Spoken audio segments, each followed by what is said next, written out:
A gente vai falar sobre muitas coisas importantes aqui. E qual que é a importância específica dessa live? Fazer um preâmbulo aqui com vocês para que a gente entenda um pouquinho da realidade da qual a gente está inserido. O principal assim, dessa live é tentar entender para onde você quer ir, para onde você está indo e como que é esse contexto. Então vamos lá, gente, começar do começo aqui, né?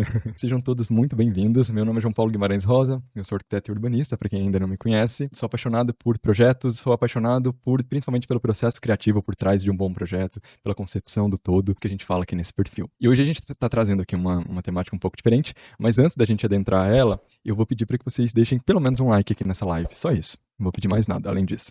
Deixem um like aqui nessa live. Aí depois, se você gostar, aí fica contigo, tá? Bom, o nosso tema então hoje é qual o seu plano de sobrevivência, né? E eu vou começar aqui, ó. Qual o seu plano de sobrevivência na arquitetura? Bom, então vamos tentar aqui rapidamente fazer um breve contexto aqui sobre um retrato atual que a gente está convivendo. E eu trago esse termo aqui, que é o sucateamento da nossa profissão. Só que antes de começar a explicar isso para vocês, eu preciso fazer um pequeno recorte aqui para apoiar as minhas falas. Então, todas as vezes que eu falar alguma coisa específica, lembrem-se desse recorte específico. E eu vou, ao decorrer dessa live, lembrando vocês para que vocês não se esqueçam e principalmente para quem está chegando.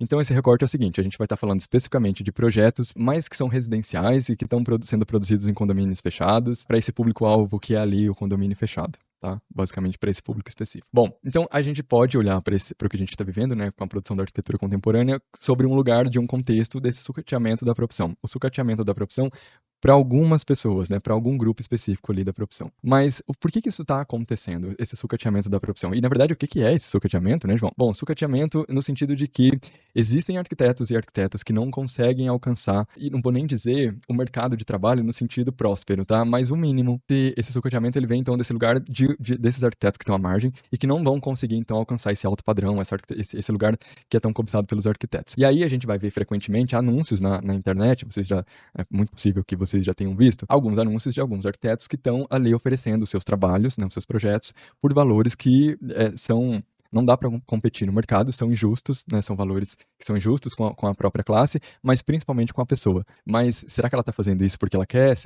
Qual é o contexto que ela está inserida, né? A gente pode discutir um pouquinho, e principalmente por que ela chegou ali, e dado esse contexto, né? Então, o sucateamento da profissão vai vir desse lugar. E aí você vai falar assim, João, mas essas pessoas estão no interior. Não, gente. Aqui, por exemplo, eu moro em Brasília, atualmente eu estou no plano piloto, eu moro no plano piloto, a alguns metros do Palácio do Jaburu, que é o Palácio do Presidente da República, e eu já vi aqui na minha rua, praticamente no eixo monumental, uma placa de um arquiteto oferecendo um projeto por R$ 300, era por cômodo, eu acho, uma coisa assim. Não lembro. Sei que era surreal de tão barato. E esse arquiteto estava oferecendo isso. Então, por que ele está fazendo isso? Eu costumo não julgar essas pessoas, porque eu não sei o que ela está passando, né? Tem pessoas que precisam comer, aliás, todos nós precisamos, mas qual que é a motivação dela para estar fazendo aquilo, né? A gente não sabe. Mas o que me interessa não é isso. O que me interessa é o porquê que isso está acontecendo, aonde a gente está e aonde a gente quer chegar. E eu só vou fazer esse preâmbulo aqui para vocês. Por que isso pode estar acontecendo, então, essa questão do sucateamento da profissão?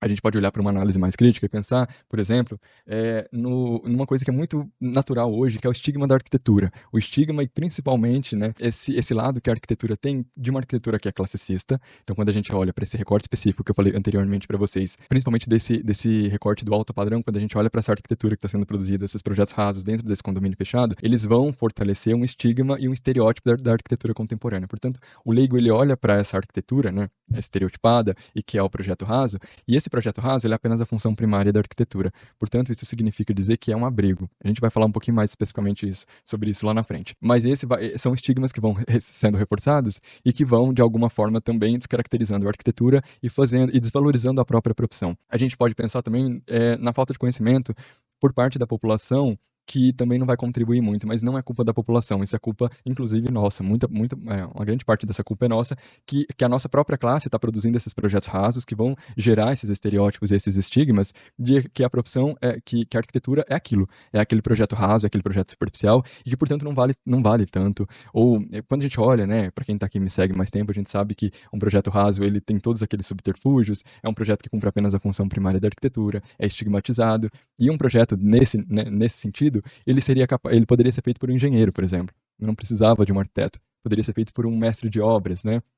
Realmente uma questão muito complexa. Eu estou passando muito rápido aqui, porque esse não é o foco da live, tá, gente? Mas se você quiser se aprofundar mais nisso, tem mais conteúdo aqui no perfil. Então, a falta de conhecimento da população, e isso vem por parte, inclusive, do poder público, tá, gente? Vem por falta de educação básica mesmo. A arquitetura sendo uma profissão tão importante que vai atingir tantas escalas, né? Inclusive urbanismo, arquitetura e urbanismo, as pessoas deveriam ter mais conscientização do papel da nossa profissão. Então, não é culpa delas, na verdade, né? Vem do berço mesmo, vem da educação. E aí, esses estereótipos que estão na rua, que esses arquitetos estão produzindo, esses estigmas que vão sendo produzidos, vão reforçando um pouco o conhecimento que elas têm. Portanto, elas vão deduzindo por uma consciência própria de que aquilo é arquitetura. E aí a gente pode pensar numa coisa que é muito interessante também. Aí a gente vai pensar num lugar também que eu acho que é muito interessante fazer esse preâmbulo aqui para mim chegar onde que eu quero. Por que o alto padrão ele é tão cobiçado? Percebam, ele vai ser cobiçado pelo leigo, né? E digo alto padrão e me refiro inclusive aos condomínios fechados, tá, gente? E aí ele vai ser muito cobiçado pelos leigos, mas principalmente também pelos arquitetos. Por que esses grupos específicos, eles vão almejar tanto esse lugar? Então eu vou separar aqui, né, esses grupos. Primeiro a gente vai falar dos clientes, por exemplo, né, dos arquitetos, dos leigos. A gente tem um problema muito grave no Brasil, que é a insegurança pública. Não é a segurança pública, é a insegurança pública.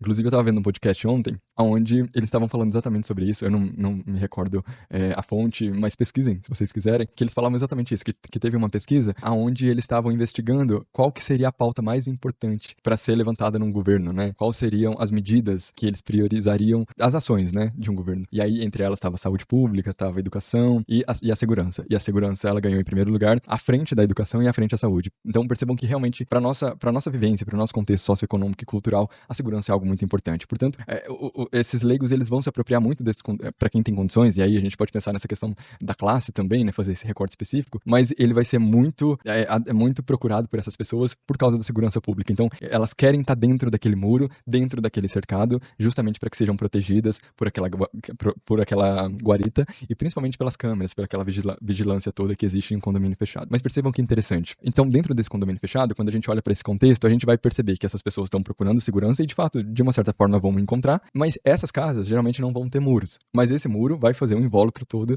daquele espaço, daquele sítio, né, daquele condomínio fechado, onde vão residir várias edificações ali dentro. Por si só, o condomínio fechado ele é bem problemático, principalmente no quesito, eu chamo até de ponto tumoral da arquitetura, né? Porque ele realmente, quando a gente adentra dentro do condomínio fechado, a gente percebe o quão raso é do ponto de vista arquitetônico, principalmente das casas que estão ali. Não tem personalidade, são rasas, são caricatas, e claro, não generalizando, né? Existem projetos que são maravilhosos, mas são joias, assim, espalhadas por condomínios, porque realmente a maioria não faz jus. Mas vendo por esse lado mais do urbanismo, esse condomínio fechado, ele vai criar grandes muros, e aí ele vai gerar uma insegurança para quem está à margem, né? Para quem está fora, porque não tem fachada ativa, cria-se grandes muros, esses grandes muros vão gerar insegurança. A empregada doméstica que está saindo lá da periferia do Rio de Janeiro, de São Paulo, que estava trabalhando na casa daquela mulher que tem um alto poder aquisitivo, na hora de voltar para sua casa, no entardecer ou à noite, para pegar o ônibus, que às vezes nem tem um ponto de ônibus perto, ela vai estar sendo ameaçada ali em quesitos de segurança pública, né? Mas a patroa que está dentro daquele condomínio, né, que chega no seu carro, ela está mais protegida.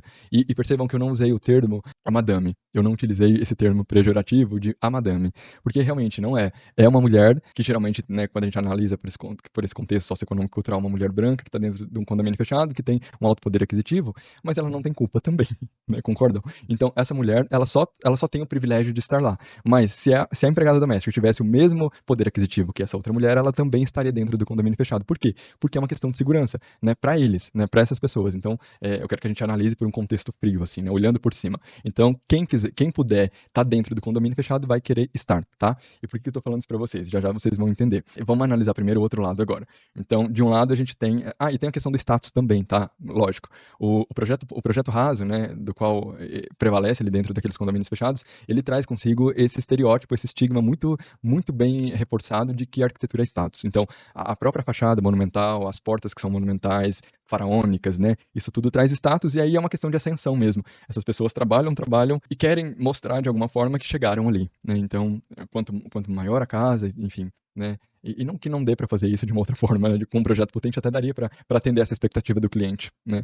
Mas não se faz, tá? Então os projetos vão ser faraônicos, aquelas portas monumentais que vão ali trazer um certo status também. Do outro lado, a gente vai ter o arquiteto e o urbanista. O arquiteto, ele vai almejar esse lugar do condomínio fechado e desse alto padrão, né? Por dois motivos principais. O primeiro, porque, por definição, esse público ele vai ter sim um poder aquisitivo maior. Até por isso que se chama alto padrão. Porque realmente ele tem mais poder ali aquisitivo para estar investindo nesse lugar. Então os arquitetos vão almejar isso não por dois pontos que se misturam ali. Primeiro, porque eles querem receber mais por isso. Então, realmente, e é legítimo. Creio que vocês que estejam me ouvindo aqui também talvez tenham esse desejo, e é legítimo, serem bem remunerados para que justamente não caia nesse lugar do sucateamento da profissão, né? Dessa margem da profissão, e principalmente para uma certa liberdade no processo de concepção, que de alguma forma vai acontecer também, né? Uma vez que você pode especificar materiais que tenham design para esse público, você pode especificar vãos, né, que não seria possível em um projeto que tem um orçamento limitado. Não estou dizendo que essa seja a questão, não estou falando que a gente tem que mirar no alto padrão e que não é isso, tá, gente? Não me tirem de contexto. Estou fazendo um retrato de uma situação que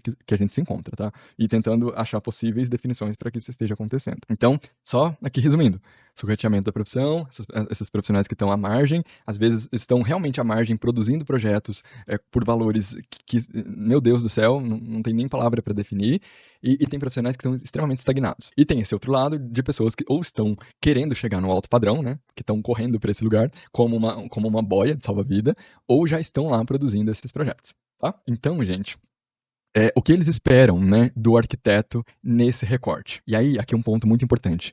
O que esse leigo... Opa, bati no microfone aqui. O que esse leigo ele vai esperar desse arquiteto? E aí a gente precisa também fazer um recorte aqui. Esse leigo, dado todo esse contexto que eu falei socioeconômico e cultural no Brasil, né, se a gente for parar para analisar os dados, a população realmente que contrata o arquiteto e o urbanista é muito pequenininha, né? A porcentagem, eu não sei quanto que está hoje, eu lembro que da última vez que eu olhei era 7%, e eu assustei ainda, porque eu lembro da época que era 2%, então realmente teve uma ascensão muito grande, e eu acho, inclusive, por causa desse movimento que vem tendo dos condomínios e esse boom, de alguma forma, né, em relação à especulação imobiliária, inclusive nos condomínios fechados. Então, veja, há um ponto positivo de tudo isso. E também não sou contra, gente, aos condomínios fechados, porque eu acho que dá para se fazer isso de uma forma mais qualificada. Não sou a favor e não sou contra. O que eu tô querendo dizer com isso é que é uma realidade. Não dá para ficar criticamente ali. Eu poderia escrever um artigo com inúmeras folhas criticando um condomínio fechado, mas isso não mudaria a realidade, né? Então, a gente poderia mitigar ou tentar outras estratégias práticas para que a gente fizesse isso de uma forma mais assertiva. Mas, enfim, voltando. Então, esses leigos, né, que vão para esse lugar do condomínio fechado, eles têm referências. Então, dado o contexto socioeconômico e cultural aqui no Brasil, que mal se sabe qual é o papel do arquiteto urbanista, né? Quando você pega, por exemplo, um leigo e você pergunta para ele o que é arquitetura, eu acho que de imediato vai vir na cabeça dele que ou é decoração, interiores, ou no máximo eu acho que ele vai alcançar ali, no seu imaginário, né, um projeto raso, né, com todos aqueles subterfúgios. Então, para ele aquilo vai ser arquitetura, quando na verdade a gente sabe que não. E olha, prestem atenção, a gente, vírgula, tá? Porque nem todos os arquitetos sabem disso também, porque senão não estariam produzindo projetos rasos. E aí eu sei que muita gente vai falar assim, João, mas é porque eles querem. Percebe que é um ciclo retroativo? Então, não é porque eles querem, é porque, lógico, o leigo vai pedir esse tipo de arquitetura porque não há outra possibilidade para ele. E aí esse ponto que eu quero chegar aqui para vocês. Ele nasce, né, na grande maioria das vezes, em um projeto raso, ou seja, aliás, perdão, ele não nasce em um projeto raso, ele vai nascer num abrigo, porque geralmente, por exemplo, essa é a minha realidade, eu nem sabia, a minha família não sabe o que é arquiteto, eu nunca tive contato com um arquiteto, eu sou o primeiro arquiteto da família, e inclusive o primeiro a explicar para a família o que é arquitetura. Então, eu nasci num abrigo, né, eu não sei o que é arquitetura, e não levem a arquitetura para o lado classicista, estou falando de arquitetura de verdade, de verdade, projetos potentes, né, então eu também não sabia o que era. Então essa é a realidade da grande massa, né, da grande parte da população. E aí ela sai desse lugar, do abrigo, e vai para um outro extremo, que é o projeto raso do condomínio. Então, percebe que as referências do leigo são essas duas? Ou você sai da casa, não digo nem que com estilo colonial, mas só para que vocês tenham no imaginário de vocês aquela casa tradicional, com telhado, telha cerâmica e tal, para um lugar de uma casa com platibanda, com 2 volumes quebrados, uma porta monumental. Então, ele naturalmente, seguindo como se fosse um cardume, ele almeja aquilo como um status de ascensão social. Claro que ele vai te pedir isso, porque é isso que ele conhece. E aí os arquitetos estão produzindo isso, e aí como que ele vai chegar num condomínio fechado, vai ver aquela série de casas, de projetos rasos, projetos residenciais rasos, vai olhar a placa de um arquiteto que está produzindo aquilo e vai falar, não, isso não é arquitetura. Quem que é ele para fazer isso? Entende? E ele nem tá interessado também, convenhamos, né? Ele quer a casa dele, porque pra ele já é demais. Tipo, ele tava num abrigo, agora ele vai ganhar aquilo, entende? Então, eu acho que é mais culpa da nossa classe do que do próprio leigo. Na verdade, desculpa, eu acho que o leigo não tem culpa nenhuma disso. E cria-se esses estigmas, reforçam esses estigmas, e isso vai se retroalimentando, né? É quase que o cachorro correndo atrás do rabo, sabe? E aonde a gente vai parar com isso, né? Meu Deus. Então, isso realmente é muito preocupante. Mas aí, dado esse contexto, dado esse cenário também aqui, eu preciso explicar para vocês o seguinte, né? E eu até anoto aqui que gosto estético se discute, né? Só que ele não só se discute, como ele se constrói, gente. Então, por que que as pessoas vão achar bonito esse tipo de projeto raso, com aquelas duas volumetrias que eu vou aqui novamente. Vocês sabem o que é um projeto raso, vocês que me seguem. Então, o que que é um projeto raso? Assim, eu vou definir a fachada, por exemplo. É aquela fachada com as duas volumetrias, o cômodo para o carro, né? A porta monumental, o jardim caricato, todos os subterfúgios, né? Marquises, LEDs na fachada, ou seja, a própria arquitetura, a verdade do material, o Janus Loss, tudo que é necessário para que você tenha uma boa arquitetura, uma boa vivência, uma boa utilidade daquele espaço, não se preserva. Geralmente ele tem uma implantação central no terreno também, que vão gerar corredores ociosos. Isso tudo, como. E por que. Ah, João, mas você está analisando um projeto pela fachada? Sim, porque isso é o produto do processo de concepção que dá o projeto raso. Então, não daria para fazer um projeto potente em seu processo de concepção, né? Eu sempre costumo brincar também, que é como para usar uma analogia aqui para vocês, é como se você fizesse uma receita de bolo, colocasse no forno para assar e quisesse que de lá saísse um pudim. Não tem como, percebe? Então, é lógico, e o bolo ele tem um aspecto físico. É a mesma coisa, é um projeto raso. Então dá pra gente olhar para uma fachada e entender sim que aquele projeto é raso, porque aquilo faz parte do processo de concepção. Senão ele não teria todos aqueles estereótipos, né, devidos a ele. Então, aí, gosto estético não só se discute, mas como é construído. Então, esse cliente, ao longo desse tempo, ele vai tendo esse projeto raso, principalmente, né, desse recorte que eu estou fazendo aqui para vocês, do condomínio fechado, do projeto residencial, como sendo aquilo a arquitetura. Então, realmente, ele vai achar bonito o projeto raso, porque aquilo é o que foi construído no imagético dele como sendo algo belo. Né? E o belo, gente, é construído. Se a gente for pensar que antigamente homens utilizavam perucas, maquiagens brancas, hoje a gente olha no livro de história e aquilo é horrível, né? Horrível que eu digo, não porque ele tá usando maquiagem ou peruca, não, nada disso. Mas horrível porque a gente fala, não tá bonito, tá parecendo um fantasma, que é isso? Pelo menos usa uma base, uma cor da sua pele, né? Hoje a gente faria uma maquiagem completamente diferente. Tem drag queen, né? É outra visão, é outro jeito. Ou seja, o que é belo? É construído. E aí eu tô falando né, tô falando da questão física, mas a gente pode pensar também, né, tem lugares que vão falar que as mulheres bonitas são as mulheres que são mais cheinhas, enfim, né, isso tudo é construído. Vocês já devem ter visto também aquelas pessoas que utilizam anéis no pescoço, né, que colocam vários, esticam o pescoço. Então isso é cultural mesmo, o que é belo é construído, isso é fato, né, a gente pode olhar por vários ângulos, inclusive na história, e constatar isso.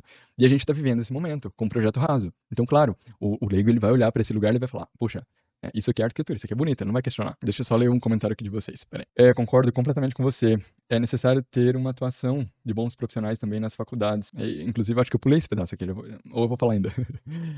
Para que os novos arquitetos saiam dali com a mentalidade diferente que. Opa, perdi aqui. Do que nós. Então, exatamente. Apresentando. Ah, tá, ele complementou aqui, apresentando hoje em dia.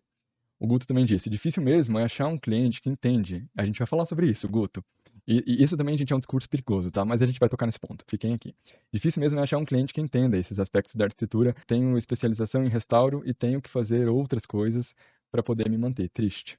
Sim, Guto. Inclusive, essa é realmente. Eu falo, gente, a arquitetura é realmente um desafio, tá? Não tô dizendo que não. E existe isso, né? Existem profissionais, o Guto tá aqui né, dando o seu relato, que ele precisa complementar a renda dele. Mas calma que a gente já chega aí também, Guto. Eu vou abarcar tudo isso aqui. Então, e aí, por que eu tô falando tudo isso pra vocês? Pra que a gente entenda o contexto e saiba pra onde a gente quer ir e como que a gente pode influenciar isso, tá? Beleza. Então, a culpa não é do cliente, não é do leigo, entendam isso, não é do leigo que vai te pedir um projeto raso. Eu sei que tem arquitetos que ficam furiosos, porque, João, mas o arquiteto quer um projeto raso. Quer e vai querer em 99% dos casos. A não ser, posso ser bem sincero com vocês, o cliente que não vai querer um projeto raso, são dois tipos. O que foi educado, por exemplo, aqui mesmo nesse perfil eu produzo conteúdo para arquitetos. Esse é o meu público-alvo. Mas algumas vezes, né, salve e meia, vem alguma pessoa que é leiga e me manda direct falando, João, nossa, esses dias eu recebi uma mensagem muito legal de uma pessoa que contratou um arquiteto raso, se arrependeu, né, aliás, não tinha se arrependido até me conhecer. Depois que me conheceu, falou, poxa, como eu queria ter te contratado, né? Então tem esse lugar do conhecimento. A partir do momento que você vê, não dá para desver. Então, quando ela tem essa consciência, automaticamente isso acontece. Ou quando esse cliente já vem de um lugar social de mais educação. E aí, percebam, educação no sentido dessa pessoa, ela viaja mais, então ela tem, quando eu falo educação também, no sentido de referência, então ela tem boas referências, ela vai gostar de arte, enfim. Geralmente esses clientes, eles têm um gosto mais requintado, e não digo requintado do sofisticado, não, para arquitetura de verdade mesmo, não para esses projetos rasos, né? E tem pessoas que são ricas, muito ricas, e solicitam projetos rasos, mas novamente, porque não teve educação do que é arquitetura, e portanto isso é natural para ela, tá? Então não culpemos os leigos por isso. E aí, só para a gente finalizar esse assunto, por que isso acontece com o leigo? Razões socioeconômicas culturais, né? E aí, inclusive, eu trago aqui um exemplo que volta e meia também eu falo aqui para vocês, que é a casa da Dona Dalva da Vila Matilde, gente. Dona Dalva é uma empregada doméstica, para quem não conhece esse projeto, digitem no arte dele, Casa Vila Matilde, do escritório Terra e Tuma. Dona Dalva, para quem não conhece a história, é uma empregada doméstica que tinha juntado o dinheirinho dela de uma vida, se eu não me engano, 150 mil reais, e no decorrer, né, de tudo isso, se eu não me engano, o teto do quarto dela cai, assim, a casinha dela, assim, tinha patologia até não dá mais. Tava caindo mesmo, tava mofando, era bem crítico mesmo. E aí cai. Aí ela pensa em pegar o dinheirinho dela e ir para um apartamento. Só que aí o filho dela pensa assim, poxa, a minha mãe tá aqui tantos anos nessa comunidade, ela ajuda tanto a comunidade, é uma comunidade de São Paulo, né? Se eu não me engano, é na periferia de São Paulo. E aí ele pensa, não, tipo, ela não pode sair daqui, a gente precisa fazer alguma coisa. Então ele vai atrás do escritório Terra e Tuma. E aí eu não sei por que cargas d'água ele procurou o Terra e Tuma, porque percebam, não sei se tinha esse conhecimento, mas graças a Deus ele procurou um escritório que fazia projetos potentes, que é o Terra e Tuma.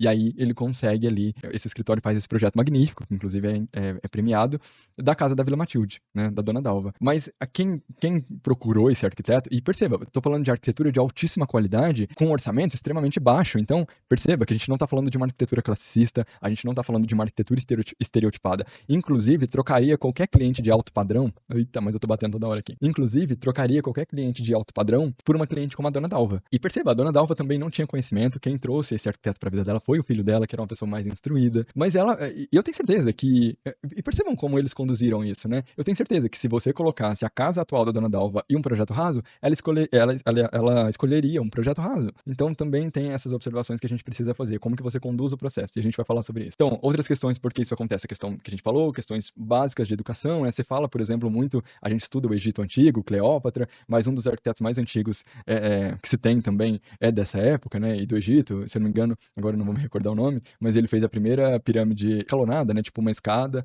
mas a gente não estuda isso. Isso poderia ser uma excelente introdução, né? Mas enfim, a sociedade realmente não sabe, inclusive os políticos, que são gestores públicos que dependem não, mas eles deveriam ter esse saber do que é o papel da arquitetura e do urbanismo para a sociedade, inclusive para que a gente mitigasse várias problemáticas ambientais e públicas. Não, a maioria dos políticos também nem vai saber o que é arquitetura e urbanismo e principalmente qual o papel do arquiteto. Isso vai ficando cada vez mais difícil quando a arquitetura ela vai entrando por esse caminho classicista e reforçando esses estigmas do condomínio fechado, do estereótipo, né? Então realmente vai ficando cada vez mais difícil. Vou trazer esperança para vocês, tá, minha gente? Eu não vou vocês não vão sair dessa live tristes, não. Mas calma, a gente precisa passar por esse lugar primeiro, tá? Outra coisa, referências nativas. Então, aquilo que eu falei para vocês, que eu acabei me adiantando aqui, então, essas referências nativas vão vir desse lugar da onde ele nasceu. Então, é muito raro, né, gente? Por exemplo, uma pessoa que nasce num projeto, por exemplo, do Lelé. Aqui, por exemplo, eu conheço casas do Lelé. Aqui no Brasil é muito, muito foda, assim, porque é uma arquitetura materializada, né? Então tem obras, por exemplo, você vai no Sara Kubitschek, você entra num projeto do Lelé, isso é muito foda, né? Tem casas, eu conheço casas no lago, inclusive, do Lelé, tem pessoas morando nessa casa. Então, imagina, você nascer numa casa que é um projeto do Lelé. Então, essa referência, essa percepção de uso de espaço e de arquitetura para aquela pessoa é muito diferente, né?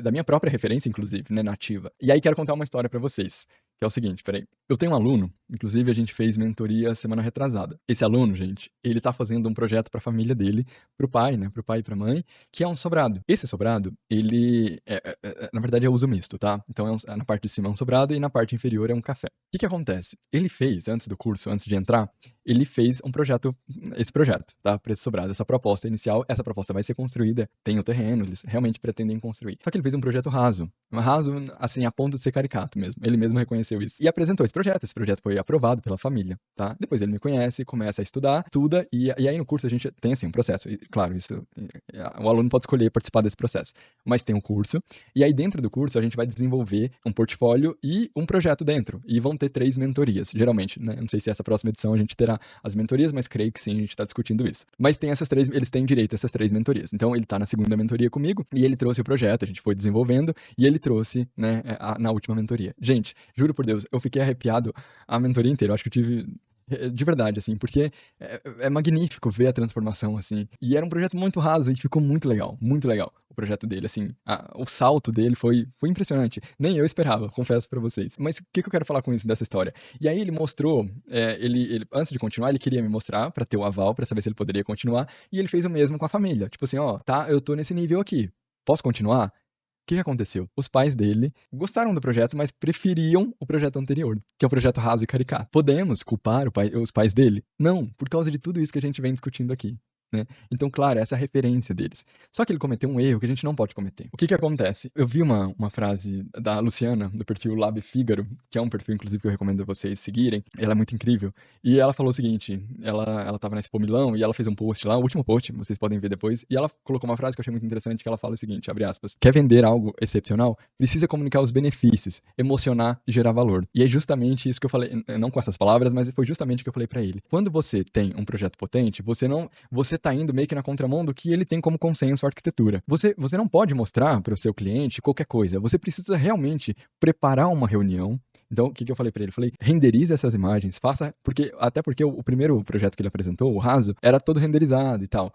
Eu falei, você cometeu um erro, porque você deveria ter renderizado esse projeto, deveria ter feito uma puta apresentação, desculpa o termo, sabe? Uma baita de uma apresentação para impressionar os seus pais, sabe? Com renders, com vídeos, com diagramas, inclusive explicando para eles o que é um projeto raso, tudo isso que a gente tá fazendo aqui, eu até brinquei com ele, falei, se você quiser, pode me chamar, você é seu advogado, para que a gente explique para eles o que é um projeto raso, o que é um projeto potente, quais são as consequências de um projeto raso, quais são os benefícios de um projeto potente, em larga escala, né? Não só do usuário, mas para o planeta, inclusive. Realmente, quando a gente está saindo desse lugar do projeto raso, que não é o esperado, na verdade, o projeto raso é o esperado, e a gente está indo para o inesperado, a gente realmente precisa preparar uma apresentação muito forte, gente.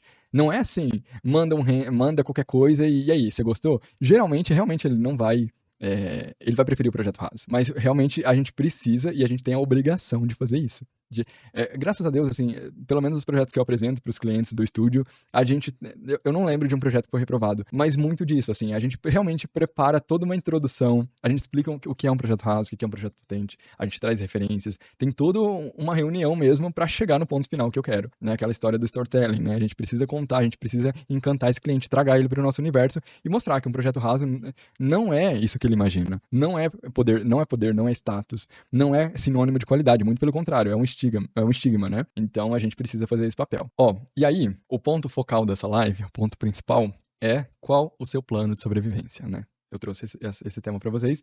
Então, até aqui a gente fez uma breve longa introdução para tentar recolher algumas informações desse cenário do qual a gente está participando, né, por que esses clientes estão pedindo esses projetos rasos, e qual que é o caminho que a maioria das pessoas estão seguindo, por que elas estão seguindo, e aonde você quer estar inserido nesse contexto. Uma coisa que eu vejo, gente, que é muito interessante é o seguinte, isso eu acho que é nativo do ser humano, né? Vocês querem se sentirem famosos? Façam o seguinte, querem lotar a caixa de mensagem de vocês, de notificações? Entra num grupo no Facebook, eu acho que tem mais de 100 mil seguidores nesse grupo, e coloquem lá, vocês também estão passando dificuldade com arquitetura? A profissão, nossa, que profissão ingrata. Coloca alguma coisa nesse sentido nesse grupo e senta na cadeira que vai vir uma enxurrada de comentários detonando a arquitetura, falando o quanto é uma profissão ingrata, quanto é uma profissão ruim, quanto é o quê, não sei o quê. Já vi pessoas, por exemplo, que querem fazer arquitetura e colocam lá, como que tá o mercado? O que vocês acham? Eu posso fazer arquitetura? Vocês aconselham que eu faça? Aí tem um monte de gente que vai lá e fala, não faça, a pior profissão do mundo. Não, realmente assim, é muito louco, é bizarro. Façam isso e experimentem, tá? E por que eu tô falando isso pra vocês? Porque a gente, é muito. A gente, né? Redundante. Mas é muito louco a gente pensar assim, que às vezes a gente se desanima. E eu sei que tá difícil. Eu sei que tá difícil. Tá difícil pra todo mundo. Realmente tá difícil. O mercado tá saturado. E isso também tem aquela questão do boom que a gente acabou não falando. Achei que eu tinha anotado, eu acho que eu não anotei, acho que ainda não tá pra frente. Mas tem uma questão da própria faculdade, né? Se tem acesso como nunca se teve antes. São faculdades que não têm qualidade a maioria das vezes. Faculdades principalmente particulares. Inclusive eu tenho uma aluna que. Eu tenho vários alunos que são de faculdades públicas. Inclusive é uma surpresa muito grande pra mim, sabe? Com esse curso. Eu tenho, por exemplo, alunos que são da PUC, perdão, da USP, de São Paulo, aquela faculdade feita pelo Artigas, pelo Vila Nova Artigas. Que é uma faculdade extraordinária, né? A FAO USP de São Paulo. E eu nunca imaginei que isso aconteceria. Porque pra mim a qualidade dessas faculdades era tão grande que, né? Só que não tô dizendo que não seja, tá, gente? Muito pelo contrário, esse aluno ele tá complementando o conhecimento dele, porque realmente é uma faculdade de muita excelência. Mas eu tô focando aqui principalmente nas faculdades que são particulares. E eu posso falar porque eu vim de uma faculdade particular. Eu tive muita dificuldade com o meu processo de concepção. Eu acho que por isso eu me apaixonei tanto por essa temática, porque de tanto tentar desvendar esse mistério, porque eu não conseguia encontrar esse caminho na faculdade, porque os meus professores, eles eram excelentes teóricos, mas não dominavam o processo de concepção. Aliás, para não ser injusto, apenas um, que era muito bom, que era o Paulo Vitor, que inclusive participava de concursos, que era professor, mas que tinha um escritório também. Então, desde muito cedo eu queria ter um escritório e queria participar da construção da arquitetura contemporânea, isso desde muito cedo. Mas esse boom das faculdades, né, faz com que a qualidade caia e a gente tenha também esse lado dos arquitetos que estão produzindo projetos rasos, que estão reforçando esses estigmas. Como eu disse, isso é retroalimentado. Inclusive, esses profissionais que não conseguem clientes, eles estão indo para a faculdade, dar aula, e aí estão formando. Entende como que é tão complexo que quando a gente olha para a base, para essa problemática específica, como ela é complexa e o quanto ela vai gerando frutos negativos?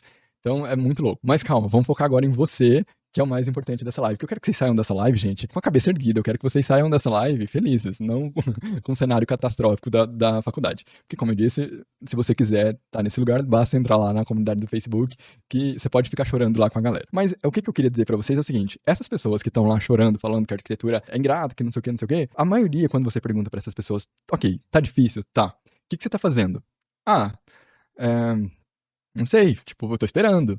Tá, não, beleza. E como que tá a sua captação de cliente, né? Caso essa pessoa, ou se ela quer entrar no escritório, ou se ela quer captar cliente, você tem um portfólio? Tá atualizado? Não tem portfólio ainda, não sei o quê. Ah, tá, beleza. E como que você tá captando cliente? Tá criando conteúdo na internet? Tá, sei lá, o que você tá pensando? Como que você tá fazendo isso? Não tô esperando.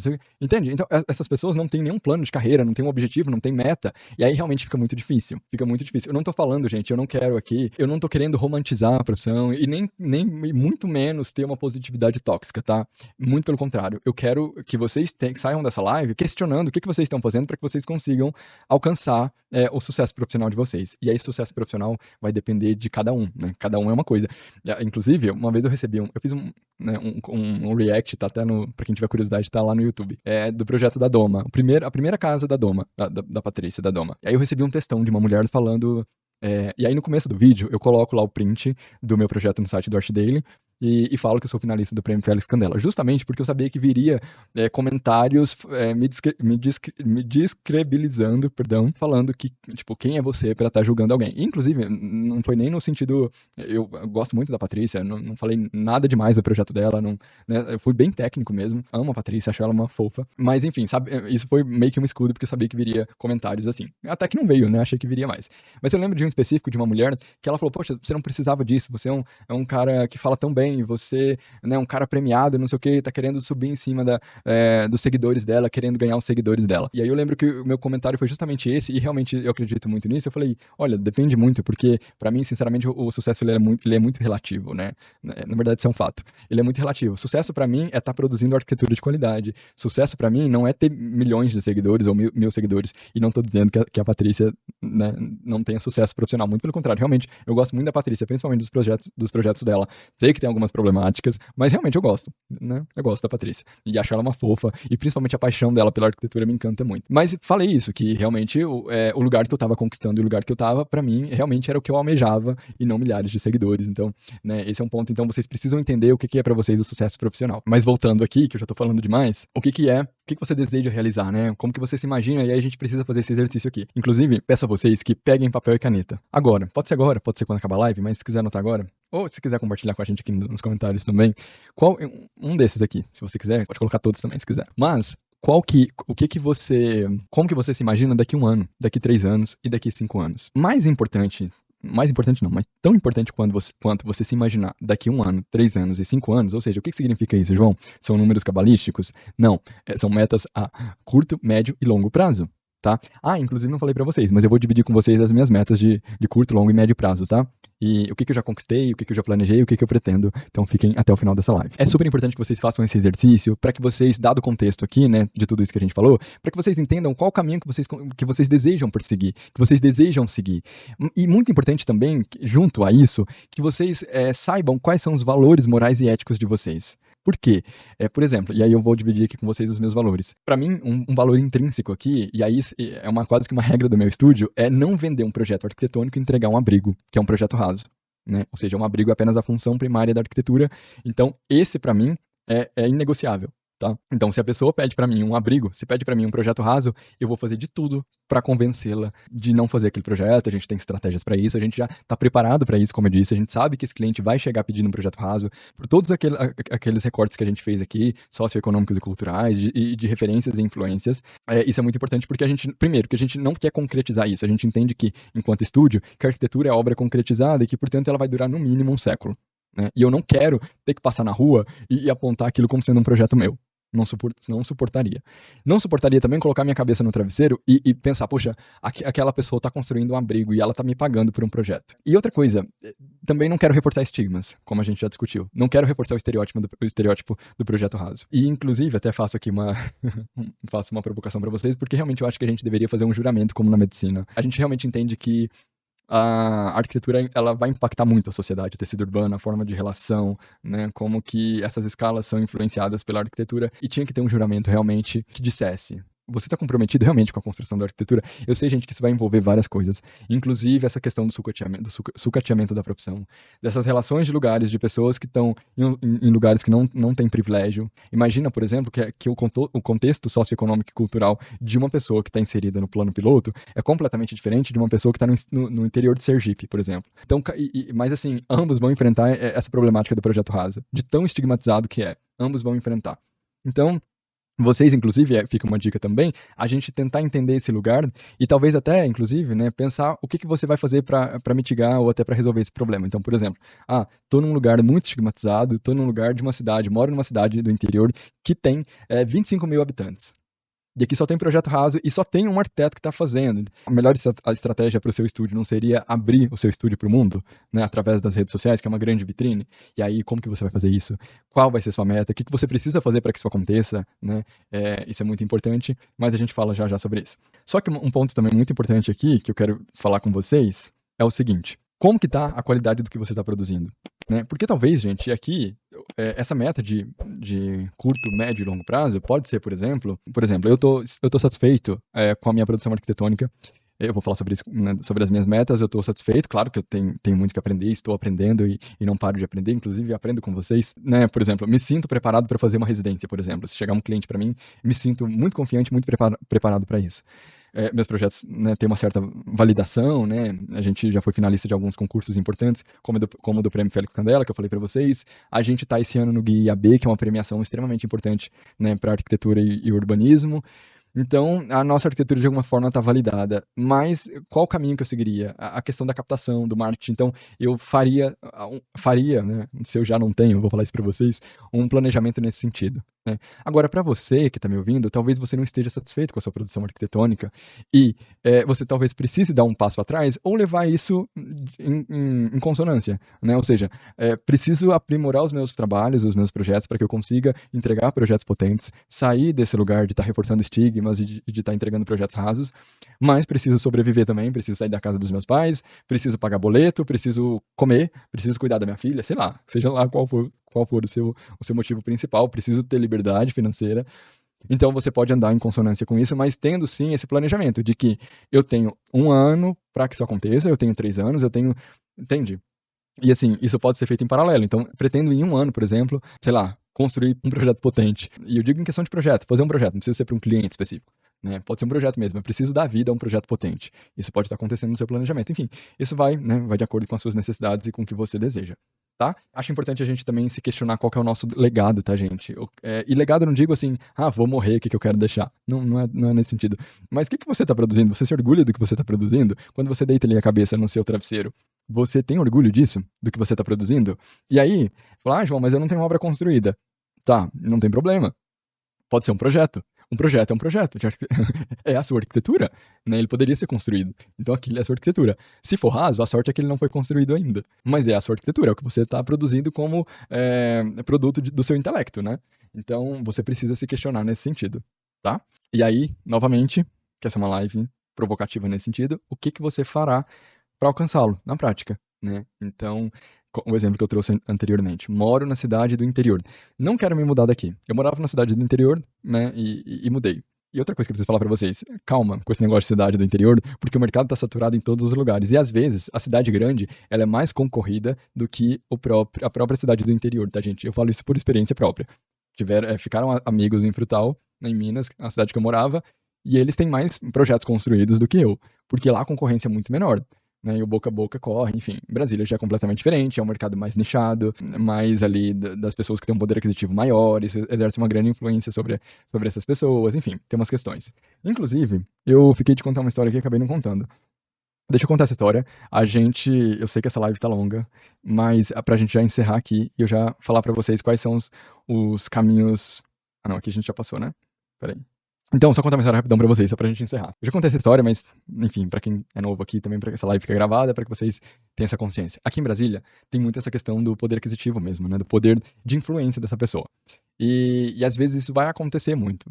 Eu tenho uma situação de um amigo, eu conheço um amigo que tem um amigo, e esse amigo comprou um apartamento, na verdade uma cobertura, no eixo monumental. Então, para quem conhece Brasília, tem os monumentos, os projetos do Oscar Niemeyer, né, no eixo monumental. Então tem a igreja, tem os ministérios, a igreja, aí depois tem a torre digital, a torre de TV, enfim, aí você vai andando lá pra frente, tem a Rainha da Paz, que é uma igrejinha também, no setor militar ali. E ali criou-se um condomínio de luxo, né? Condomínio, assim, prédios com pilotis de luxo. Para vocês terem noção, essa cobertura que ele comprou vale uma barganha de... Quando ele comprou, valia 4 milhões. Hoje está valendo 9 milhões, que é o preço que a construtora compra dele de volta. Olha, para vocês terem noção. Ela compra desse proprietário de volta, porque ela sabe que ela vende por 12, né? Então, para vocês terem noção. Então, é esse projeto. Esse meu amigo foi lá e ele tem... Esse amigo dele chamou ele pra ir nesse apartamento, pra ver, pra ele dar opinião e tal. Ele foi, ele comprou. E aí ele falou, eu quero contratar a fulana. E nesse momento eu preciso até tomar uma água, porque eu não posso falar o nome dela. Aí ele falou assim, olha, eu quero contratar a fulana pra ela fazer o meu projeto. Eu quero que ela faça o projeto aqui. Meu amigo, como me conhece, e a gente conversa muito sobre arquitetura também, ele tinha todos esses estigmas, né, mas eu fui educando ele e hoje ele entende muito do que eu falo. Quando ele falou isso, ele falou, cara, eu conheço um arquiteto que é muito bom, que já ganhou vários, né, já foi finalista de várias premiações, na época também era muito recente, do Prêmio Félix Candela, então ele mostrou no site do Arte dele, né, e ele falou, cara, contrata ele é muito bom. E aí ele falou assim, cara, não sei, eu quero a fulana. E, gente, a fulana só faz projetos rasos, tá? Mas é isso, assim, por quê? Porque ela tá nesse lugar, como é que eu posso falar isso pra vocês? Ela tá nesse círculo minúsculo ali, que muitas vezes a gente tá almejando, né, como alto padrão, e ali, aqui em Brasília, né, tem muito isso, o alto padrão, só que ela tá ali, né, se alimentando desse alto padrão, e as pessoas não querem uma arquitetura de qualidade, mas querem nossa senhora, quase falei o nome. Socorro! Enfim, mas eles querem o projeto da pessoa, né, do arquiteto ou da arquiteta, porque ela tem um vínculo social muito forte. Assim, e ela nem tem um rolo também, porque ela não é formada, e depois a filha se forma, e aí ela abre uma empresa de arquitetura, enfim, tem toda uma questão.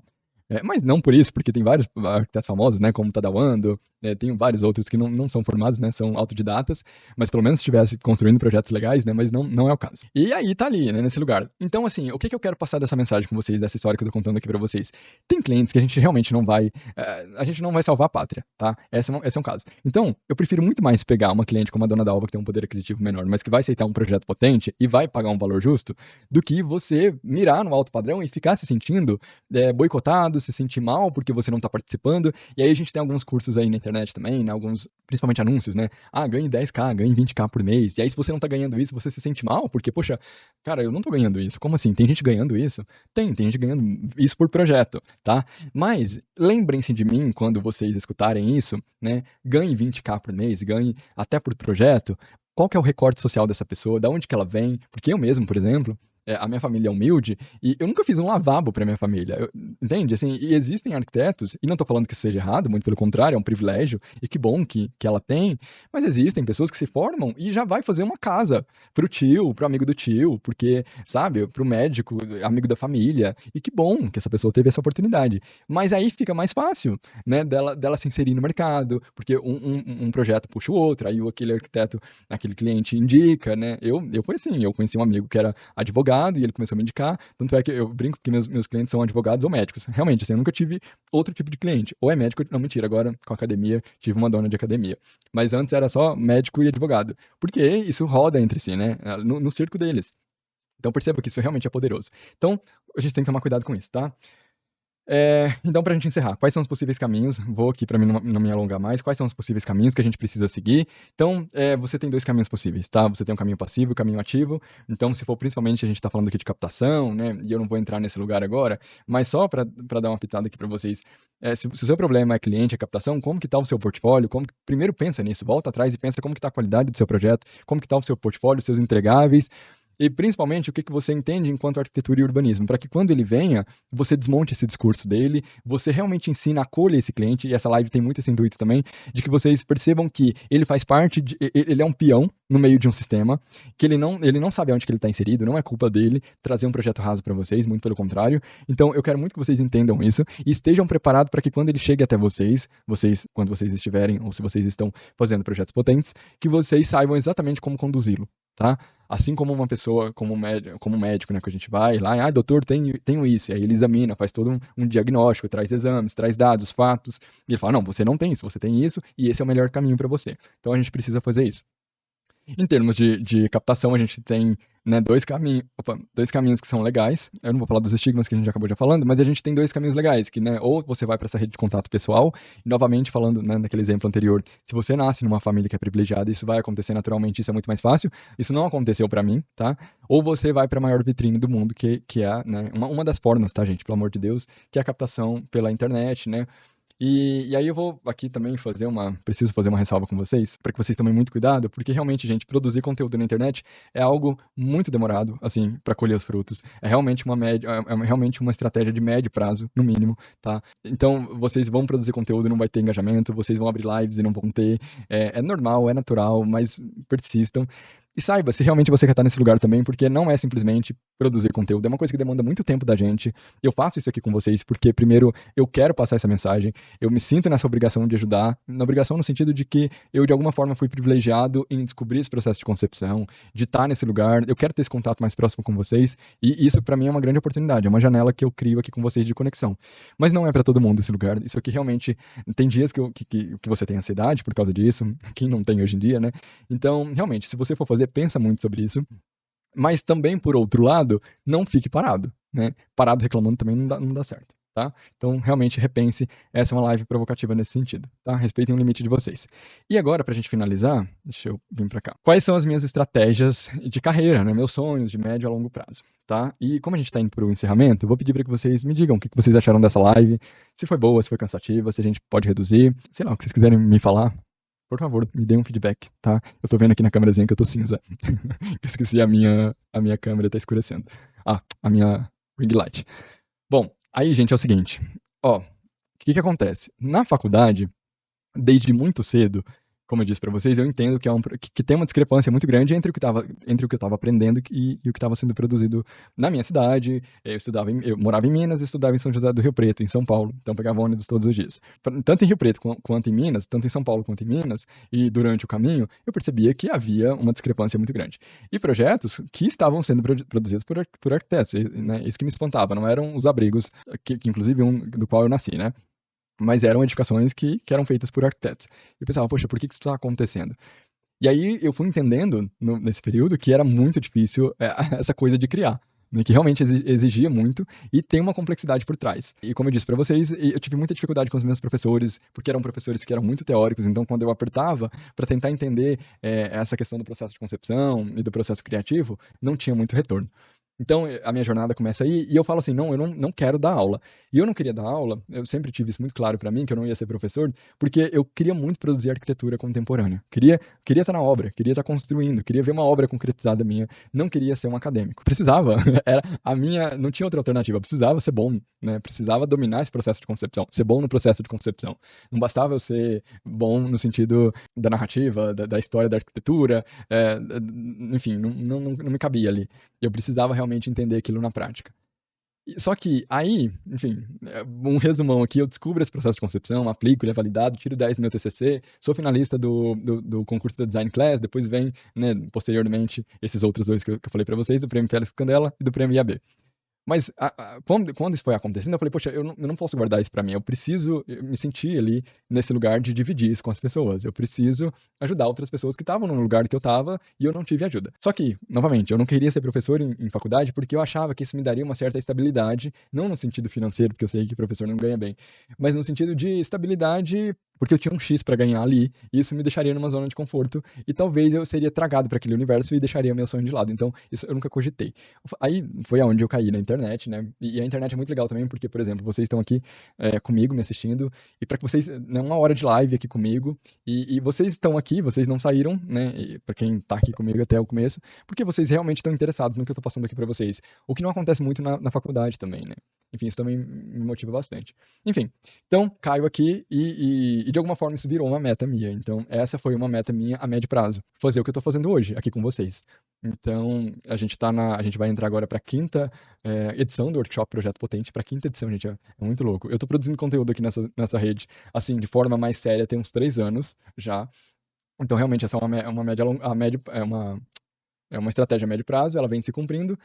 A longo prazo, e também a longo prazo, essa parte dos concursos, dessa validação do meu processo de concepção, ela também é nítida, assim, então isso foi uma coisa que eu planejei, que eu venho participando de concursos e vai se concretizando, e também o meu estúdio, que é realmente uma meta a longo prazo, que eu realmente, agora eu tô focando aqui com vocês nesse lugar, né, que é o método, que é isso aqui que eu amo fazer, não pretendo parar de fazer, mas eu quero produzir arquitetura contemporânea, realmente esse é meu foco. Inclusive, eu pretendo produzir conteúdo para esse público, para informá-los também, que eu estou produzindo conteúdo para vocês, né? Mas eu pretendo criar, né, talvez muito breve, ou talvez um pouco mais à frente, vai depender muito agora desse lançamento, inclusive, mas eu pretendo criar esse vínculo com as pessoas também para tentar desmistificar a arquitetura, para quebrar esses vínculos. Eu tive algumas experiências bem interessantes aqui com esse público leigo que realmente provou para mim que funciona, né? Que as pessoas chegam até a gente e que podem ser clientes muito, muito capacitados, né?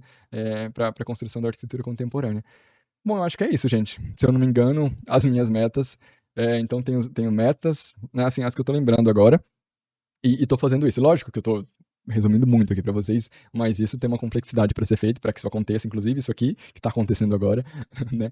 Mas isso tudo é muito bem direcionado, é muito bem pensado, né? O caminho que eu quero seguir, quero participar da construção da arquitetura contemporânea e estou participando, creio que esteja participando de um outro ângulo que eu não me imaginava, que era ajudando arquitetos, porque eu entendi que sozinho, né, eu não ia conseguir isso, então eu preciso da ajuda de vocês, inclusive para valorizar a própria profissão. Então isso também me ajuda, mas eu realmente quero produzir obras também. Tá bom, gente? Bom, então é isso. A gente pode encerrar essa live, né? Ó, quero deixar aqui então essa mensagem positiva para vocês de que nem tudo tá perdido, que a gente precisa realmente encarar as dificuldades do nosso mercado e percebam também que essa não é uma realidade exclusiva nossa. Eu creio que inclusive a medicina esteja de alguma forma passando por isso, né? Existem, quando você falava, fulano é médico, né? Ele tinha um status muito grande. Hoje nem tanto, porque tem muitos.